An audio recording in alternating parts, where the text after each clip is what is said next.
Bana mambo vipi? Mimi nipo barabarani hapa natembea. Na haijalishi kama watu wananiona au watu hawanioni, ila nachotaka kukisema kwa sasa hivi, hali ni mbaya. Tanzania hali ni mbaya. Ni mbaya kwa sababu tupo kwenye vita ya kuuana wenyewe kwa wenyewe. Imefika hatua sasa hivi mtu ukikamatwa Arusha unauawa.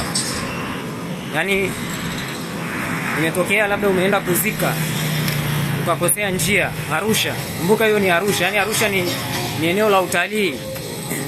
Ukakosea njia labda ukaingia kwenye mbuga ya wanyama.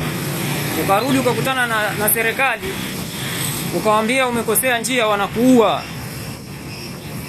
Yaani sasa hivi watu wanakuua yani.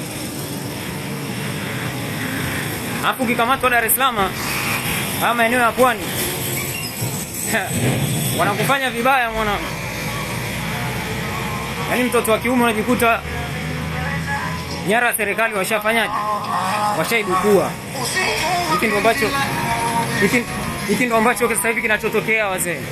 Tuwe makini. Lissu yuko Ukonga. Lissu alisema kwamba ni privacy ya mtu.